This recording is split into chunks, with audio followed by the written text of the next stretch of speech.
할렐루야. 2월 15일 월요일입니다. 마태복음 13장 마지막 부분 44절부터 58절까지 말씀을 읽고 은혜 나누도록 하겠습니다.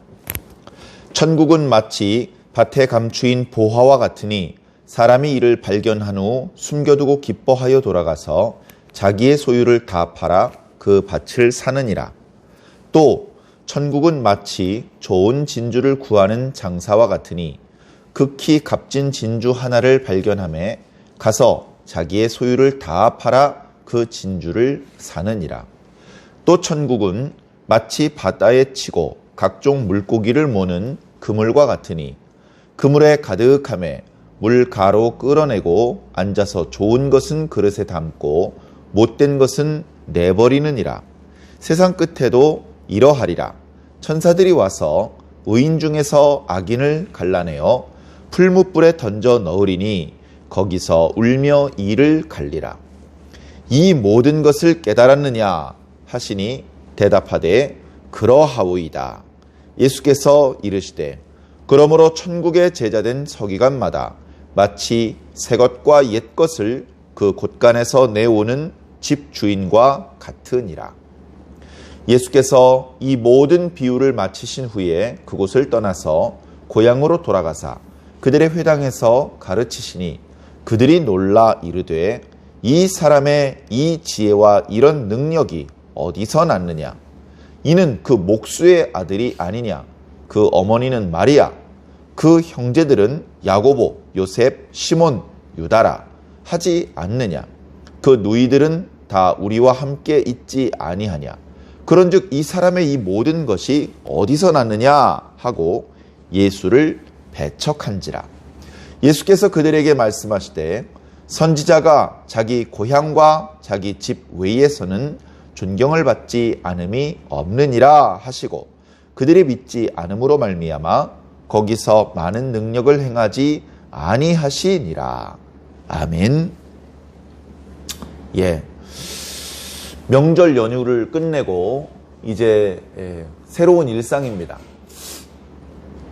명절 동안에 이제 생활이 좀 불규칙하게 보내셨던 분들, 맛있는 거 많이 먹고 아주 푹 쉬셨던 분들은 어쩌면 오늘 새벽에 일어나는 것이 어려우셨을지도 모르고 오늘 학교에 가거나 직장에 출근하시는 분들은 어쩌면 다른 월요일보다도 더 힘드실지 모릅니다. 힘내시고 이번 일주일도 지난 주일 주셨던 말씀 붙잡고 그리고 매일같이 말씀을 읽고 기도하는 가운데 이 악한 세상에 물들지 않고 오히려 이 악한 세상에 선한 영향력을 끼칠 수 있는 그런 등대 같은 신호등 같은 그런 멋진 신앙인의 모습으로 살아주시기를 간절히 부탁을 드립니다. 자, 이제 오늘 묵상할 말씀은요. 예수님의 천국 비유로 가득한 마태복음 13장 말씀의 맨 마지막 부분입니다. 오늘 말씀에도 앞부분에 천국 비유 3가지가 나오고요. 이제 말씀을 마무리하는 그런 또 내용이 뒤에 이어지고 있습니다. 이미 어저께 말씀을 통해서 마태복음 13장에 나타나고 있는 7가지의 천국 비유에 대하여서 설명을 드렸습니다. 어떤 비유는 개인의 어떤 변화 또는 성장 관련된 그런 비유고 또 어떤 비유는 전 우주적인 이 세상에 공존하고 있는 악인과 의인의 모습 그리고 그것들이 결국은 갈라지는 구별되는 그래서 악인과 의인이 각각의 대접을 받게 되는 그런 말씀이 이제 천국 비유 속에 담겨서 예수님께서 이제 주셨는데요. 오늘 주신 말씀도 같은 흐름입니다.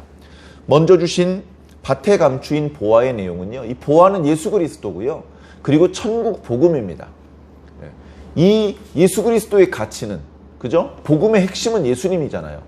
이 예수님의 가치는 그 이 천국 복음의 가치는 보화라는 표현으로도 부족한 너무나도 값진 것입니다. 우리 모두는 그 보화가 필요합니다. 그런데 문제는 그 보유를 소유할 만한 능력이 없습니다.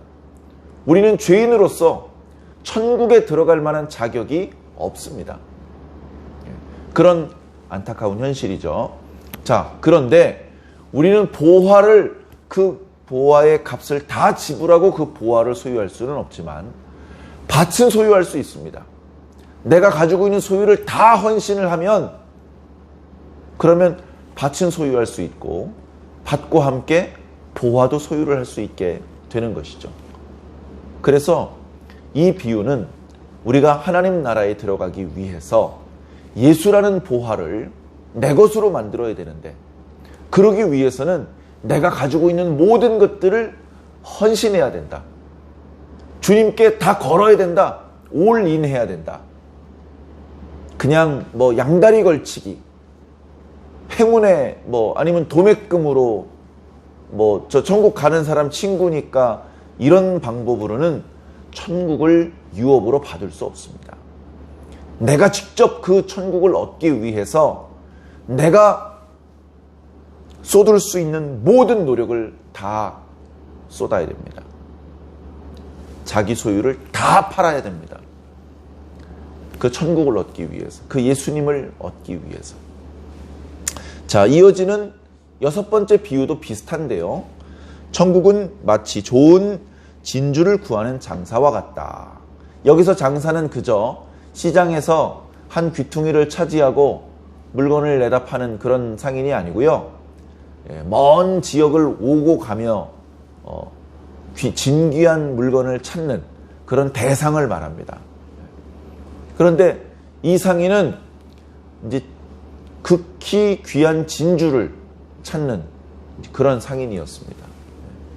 이렇게 가죽만 사고 파는 그런 상인도 있고 비단만 사고 파는 그런 상인도 있고 여러 종류의 상인들이 있죠. 근데 이 사람은 진주만 취급을 합니다. 진주를 보는 눈이 있어요. 그래서 이미 좋은 진주들을 많이 가지고 있는데 그런 평범하게 좋은 진주가 아닌 극히 귀한, 극히 값진 진주를 찾고 있었습니다. 그러다가 찾았습니다. 이 진주는 예수 그리스도죠. 예수보다 더 보배로운 게 어디 있습니까? 예수가 누군지 깨닫지 못하니까 그저 유대 청년, 선지자 이렇게 생각하는 거죠. 예수님의 그 본질, 예수님의 정체, 예수님이 그 가치를 제대로 알면 극히 값진 진주라는 표현으로도 표현이 부족하죠. 자, 예수님을 알아버렸습니다. 그 예수님을 소유해야 되겠어요. 그러려면 어떻게 해야 됩니까? 자기가 가진 걸 다 팔아야 됩니다. 조금 전에 밭에 감추인 보화를 소유할 때와 마찬가지로 자기가 가지고 있는 거 다 팔아야 됩니다. 그 과정에서 내가 전에 확보했던 그래도 꽤 괜찮았던 진주 그거 고집하면요 지금 만나고 있는 극히 값진 진주를 소유할 수 없습니다. 남김없이 다 팔아야 됩니다. 그렇게 팔아도 지금 얻게 된 극히 값진 진주의 가치는 더 큰 겁니다. 자, 이어지는 마지막 7번째 천국 비유는요, 바다에 치고 각종 물고기를 모는 그물과 같다. 이것은 예수님께서 주신 2번째 비유인 밭의 가라지의 비유와 너무나 흡사합니다. 밭의 가라지에서는요, 밭에 좋은 씨도 있었고 가라지도 있었습니다. 그 추수 때에 그것들을 거두어다가 가라지는 묶어두었다가 나중에 풀무불에 집어 던지고요. 알곡은 잘 모아두었다가 곳간에 보관을 합니다. 그런데 이것은 비유고요. 실질적으로는 어떻게 하시느냐? 하나님께서 추수 때에 천사들을 보내시는데 그 천사들이 모든 넘어지게 하는 것과 불법을 행하는 자들을 거두어내어서 풀무불에 던져 넣으면 거기서 그 사람들이 울며 이를 간다고 했습니다. 왜 울면서 이를 갈까요? 슬프니까 울겠죠? 근데 이를 간다는 것은 매우 분하고 억울하기 때문에 그렇습니다. 다시 말해서 지금 이렇게 가라지로 취급되는 사람들은 예수님을 주님이라고 불렀던 사람들이고 조금만 정신을 차렸더라면 알곡이 될 뻔했던, 그런데 우리가 시쳇말로 2% 부족해서 결국은 가라지로 분류되고 풀무불에 던져지는 신세가 된 아슬아슬하게 천국 구원을 놓쳐버린 그런 입장이기 때문에 울며 이를 가는 그런 사람으로 표현되고 있습니다. 그러나 마지막까지 하나님 앞에 의인으로 인정받은 자들은 아버지 나라에서 해와 같이 빛날 것이다. 이렇게 두 번째 비유를 예수님께서 베풀어 주셨고 또 그 뜻까지 알려주셨는데요. 마지막 주신 바다에 그물 던지는 이 비유도 비슷합니다. 바다에 그물을 던집니다. 고기가 걸리죠? 여기서 이 그물은요, 그냥 뭐 이렇게 한 사람이 던지는 자그마한 그물을 뜻하는 것이 아니고 두 배의 앞 뱃머리에 묶어서 두 배가 움직이면서 그 수면 가까이 있는 데부터 그 밑바닥이 있는 데까지 모든 종류의 물고기를 긁어버리는 쌍끌이 저인망을 말합니다. 그렇기 때문에 이 그물에는요, 여러 종류의 물고기들이 다 걸릴 겁니다. 그러면 그 그물을 가지고 육지로 올라옵니다. 육지로 올라와요. 마치 추수꾼이 추수를 하는 것과 비슷하죠.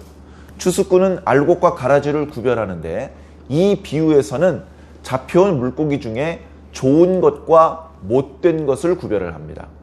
못된 것은 가치가 없는 것이죠. 내버립니다. 좋은 것은 주인의 집에 가져가는 것이죠. 그릇에 담아서. 그래서 이 말씀, 그물은 이제 말씀인데 하나님께서 천국 백성을 모으는 방법은 기적이 아니고 역시 말씀입니다. 말씀을 믿어야 됩니다. 말씀의 핵심은 예수 그리스도. 그래서 예수 그리스도를 믿어야 되는데 이 그물에 걸려서 육지로 끌려 올려왔다는 것은 말씀에 반응을 했다는 말입니다. 말씀을 듣고 야, 이거 그냥 재밌는 말씀이 아니네. 이거 믿으면 구원받을 수 있는 말씀인데 하면서 말씀에 반응을 보인 사람들입니다. 그런데 안타깝게도 그렇게 말씀에 반응을 보였는데도 불구하고 결국은 부족함이 드러나서 그릇에 담겨 주인의 집으로 옮겨지지 못하고 버려지는 못된 것으로 분류되는 사람들도 있다. 그렇기 때문에 지금 내가 예수님을 믿고 있다. 지금 내가 교회에 등록이 돼 있다. 지금 내가 교회 가서 말씀을 듣고 있고 그 말씀을 들으면서 옳으신 말씀이구나 라고 인정하고 있다고 천국이 보장된 것이 결코 아니라는 것입니다. 내가 지금 주님께서 말씀을 주실 때 오늘날 예수님께서 직접 육체를 입고 우리 귀에 들릴 수 있는 육성으로 말씀을 주시지는 않고요. 현직 목회자들을 통해서 그들에게 성령을 부어주셔서 그 한 사람 한 사람을 하나님께서 준비시키셔서 그 사람을 그들의 인격을 통해서 예수님께서 우리에게 말씀을 주고 계신데요. 그 말씀을 지금 내가 듣는 동작 자체가 얼마나 중요한 일인지 모릅니다. 말씀을 물론 듣는 것으로 부족하죠. 그 말씀을 믿어야 되고요. 깨달아야 되고요. 실천해야 됩니다. 그런데 듣지 않으면 그 뒤에 그 긍정적인 방향으로 가질 못하죠. 내가 말씀을 듣는 것 자체가 기적이고 내가 지금 듣는 현장에 있는 것 자체가 주님의 엄청나신 은혜입니다.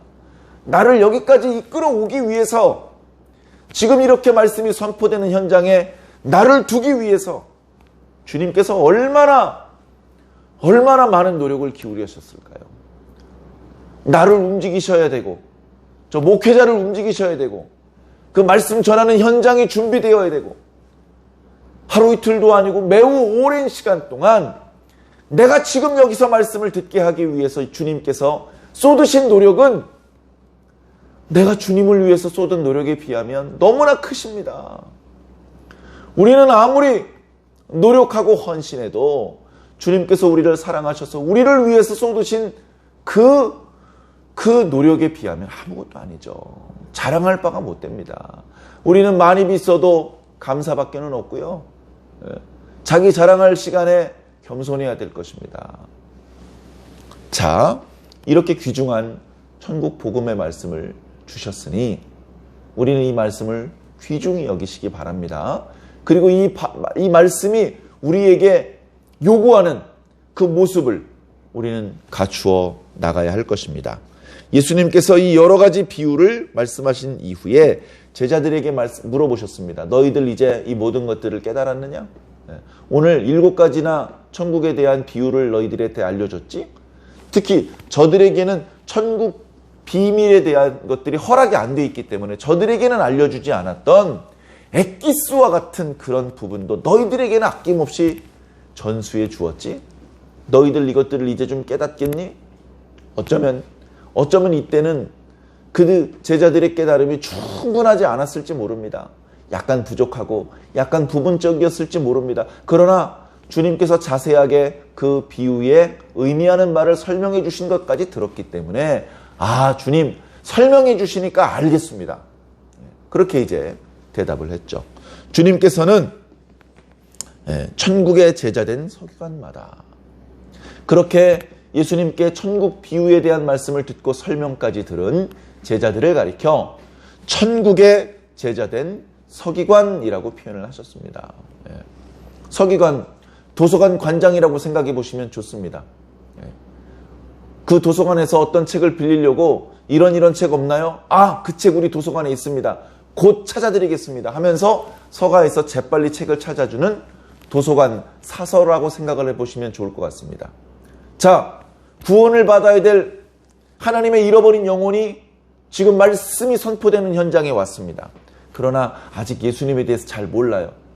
그들이 구원받기 위해서 그 개개인에게 필요한, 그 개개인에게 알맞은 그 말씀이 전달되어야 됩니다. 공급되어야 됩니다. 누가 그걸 할 수 있습니까? 천국의 제자단 서기관만 할 수 있습니다. 왜? 그 사람에게 필요한 말씀이 옛 것이면 옛 것 중에서 그 사람에게 필요한 말씀을 공급해 줄 수 있고, 새 것이면 새 것 중에 그 사람에게 필요한 말씀을 찾아다 줄 수 있기 때문에 그렇습니다. 옛 것과 새 것은 물론 구약의 율법의 말씀과 또는 예수 그리스도를 통해서 주시는 새로운 복음의 말씀, 이렇게 이제 쉽게 이해해 볼 수 있는데요. 하나님께서 천 사람을 구원하실 때 1000가지 방법을 쓰십니다. 다시 말해서 1000가지 말씀으로 그 한 사람 한 사람을 이끌어 주십니다. 이 사람에게 필요한 말씀을 저 사람에게 주었을 때는 별로 감동이 안 될 수도 있습니다. 그러나 그 말씀이 주인을 찾아 그 사람에게 전달되었을 때 그 사람은 그 말씀 앞에 굴복되는 것이죠. 무릎을 꿇고 탄복하면서 주님께서 나를 사랑하고 계셨군요. 그것을 깨닫고 주님을 구주로 영접할 수 있게 되는 것입니다. 그 사람에게 필요한 말씀이 있는 것이죠. 그것은 성령 받은 당신의 종, 천국의 제자된 서기관들만 할 수 있는 것입니다. 이것은 1차적으로 예수님 곁에 있던 12 제자였고, 오늘날 현장에서 말씀을 선포하는 모든 목회자들이 이러하여야 하며, 또 다른 현장에서 이웃들을 향해 복음을 증거하며 주님께 돌아올 것을 권면하는 모든 그리스도인들, 모든 예수님의 제자들이 갖추어야 될 덕목이라고 생각됩니다.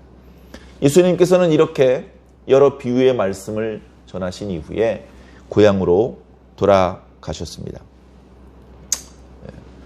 고향으로 돌아가셔서 좀 쉬시려고 그랬던 것 같아요. 근데 예수님께서는 그렇게 오래 쉬지는 않으셨습니다. 그 다음번 안식일에 동네에 있는 회당에서 사람들을 가르치셨습니다. 근데 이게 이제 쉬운 일은 아니었죠. 원래 회당에서 누군가를 가르치려면 충분히 준비된 율법사나 서기관이어야 됩니다. 서기관이 되고 싶어도 갑자기 되는 게 아닙니다. 서기관을 하려고 해도 다 시켜주는 게 아니고 자질이 있는 사람을 선발을 합니다. 그래서 여러 가지로 초보적인 그런 서기관의 이제 훈련을 받죠. 그러다 이제 중급, 고급, 그래서 준비하는 그런 훈련받는 기간이 끝나면 정식 서기관이 되는 겁니다. 그 기간이 결코 짧지 않습니다. 그렇게 준비된 서기관들 중에서도 회당에서 가르칠 때 서툴러서 칭찬을 듣지 못하는 경우도 많이 있습니다. 자, 그런데 예수님은 그나마 그런 서기관 교육을 받아본 적이 없습니다. 훈련을 받아본 적이 없습니다. 예수님 고향인데 고향 사람들이 예수님이 어떻게 성장했는지 못 봤겠습니까? 예수님은 쉽게 말해서 회당에서 누구를 가르칠 자격이 없습니다. 자격이 없는데 지금 누구를 가르치고 있는 거예요. 그런데 서기관들보다 더 잘합니다. 예수님께서 사람들 앞에 말씀을 가르치신 것이 이날이 처음이 아닙니다. 또 회당에서 사람들한테 말씀을 가르치신 것도 이날이 처음이 아닙니다.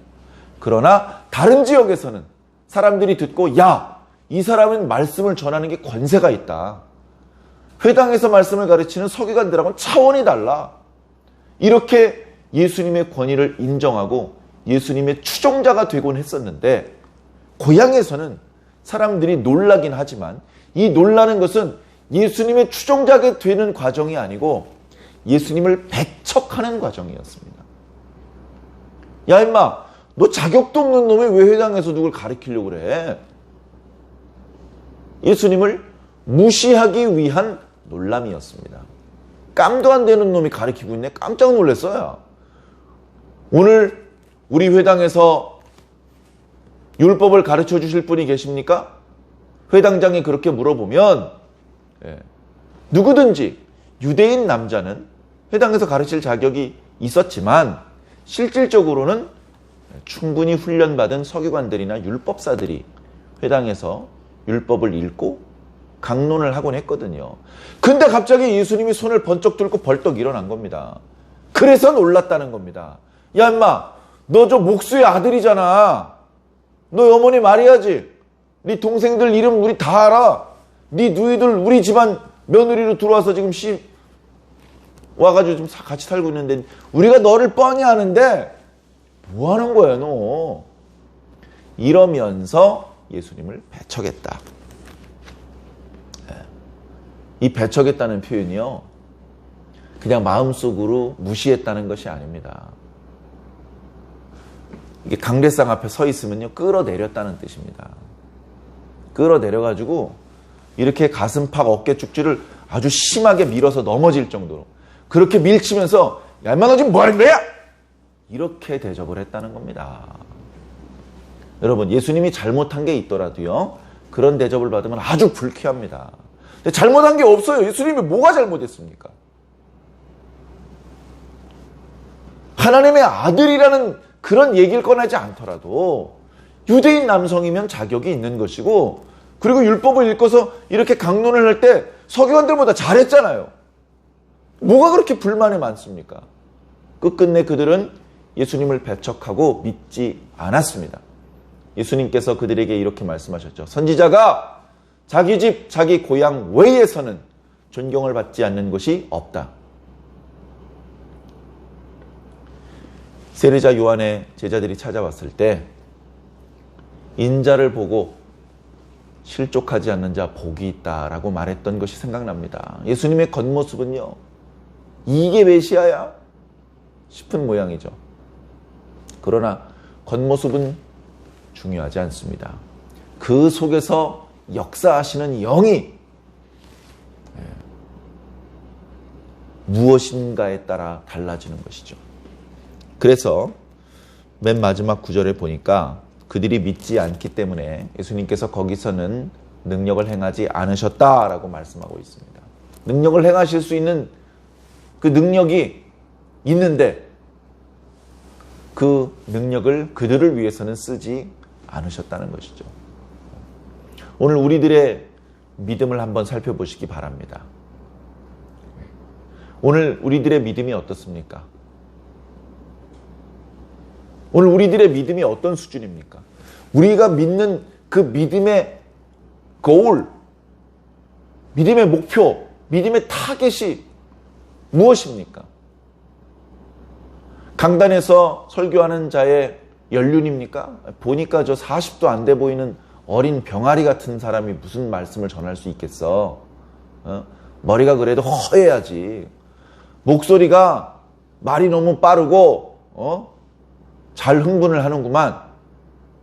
좀 어른처럼 지긋하고 묵직한, 그래야지 권위가 있는 거지. 보니까 정식 신학교도 졸업 못했구만. 그리고 신학 석사, 신학 박사까지 못하고 그냥 목회학 석사까지만 공부를 했구만.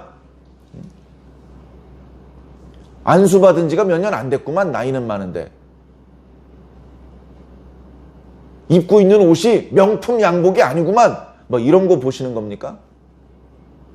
도대체 뭘 보고 판단을 하는 겁니까?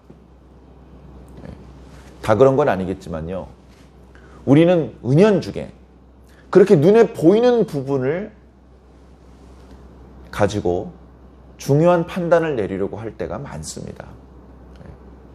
성경에 반복해서 하나님께서는 외모를 보지 않으신다. 그런 표현이 있는 것을 잘 아실 겁니다. 하나님께서 외모를 보시는 게 좋겠습니까? 여러분? 하나님께서 외모를 보시는 게 좋겠습니까? 하나님께서 외모 보시면요. 누가 천국 가겠습니까? 늙지 않는 사람이 어디 있습니까? 하나님께서 외모를 보신다고 하면 우린 다 틀린 겁니다. 젊은 사람들 지금 아름답다고 큰 소리 칠 일이 아닌 것은 그것은 영원하지 못하기 때문에 그렇습니다.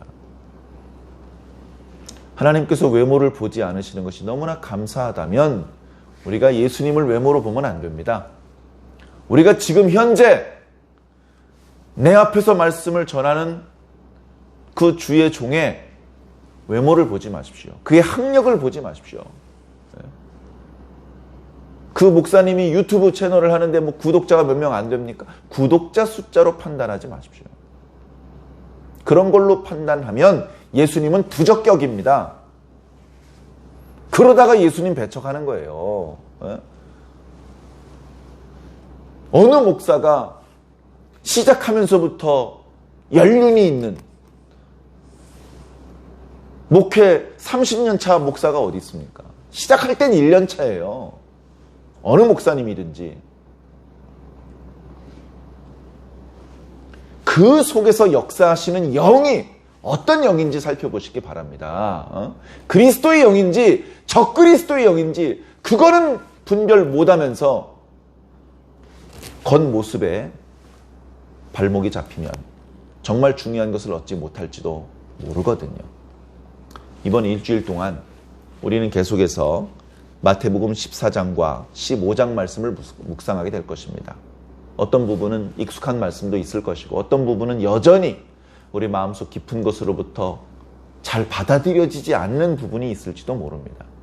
조금만 더 겸손하게 나의 의견, 나의 목소리, 내가 전부터 가지고 있던 선입견 이런 것들 내려놓고 겸손한 마음으로 백지 같은 마음으로 주님의 음성을 들으시기를 부탁을 드립니다. 그렇게 이번 한 주간도 주님과 동행하는 가장 행복한 한 주간이 되시기를 주님 이름으로 간절히 축원합니다.